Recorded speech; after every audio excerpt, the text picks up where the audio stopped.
বিএনপির ৪৭তম প্রতিষ্ঠা বার্ষিকী উপলক্ষে আনন্দ শোভাযাত্রায় বিএনপির সদস্য সচিব শেখ আব্দুর রউফের বহিষ্কারাদেশ প্রত্যাহারের দাবিতে স্লোগানে স্লোগানে উত্তাল পৌর শহরের রাজপথ।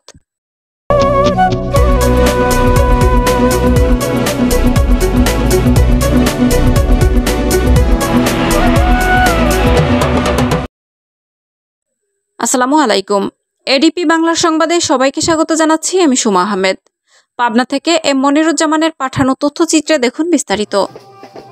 বাংলাদেশ জাতীয়তাবাদী দল বিএনপির ৪৭তম প্রতিষ্ঠা বার্ষিকীর আনন্দ শোভাযাত্রায় উপজেলা বিএনপির সদস্য সচিব শেখ আব্দুর রউফের বহিষ্কারাদেশ দ্রুত প্রত্যাহারের দাবিতে স্লোগানে স্লোগানে উত্তাল হয়ে উঠেছিল।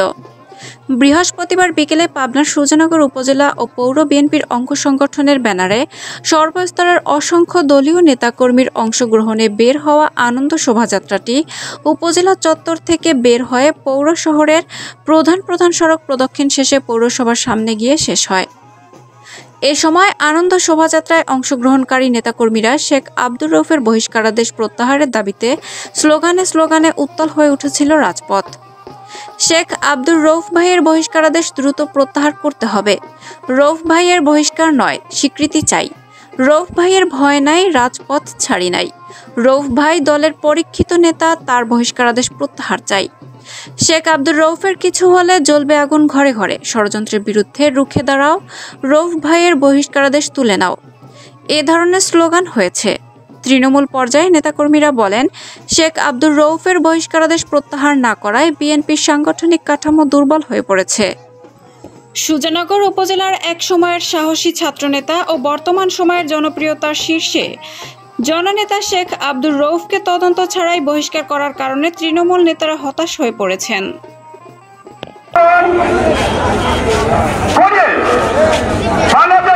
সারা জীবন ক্ষমতা থাকতে পারছিল বাংলাদেশের দামাল ছেলেরা ছাত্র জনতার আন্দোলন মধ্যম নিয়ে শেখ হাসিনা তার দল উলঙ্গ হয়ে দেশে পালিয়ে যেতে পারে এবং সুজনগর পৌর বিএনপি এবং সকল অঙ্গ সংগঠন কর্তৃক আয়োজিত আজকের এই বিজয় র্যালি সহ শেষে আজকের এই সংক্ষিপ্ত আলোচনা সভায় এদের একটা প্রতীক রয়েছে। সে প্রতীক আপনারা জানেন তো প্রিয় ভাইরা, সে প্রতীকটা কি? প্রতীকী আছে কোন সে প্রতীক? প্রিয় ভাইরা,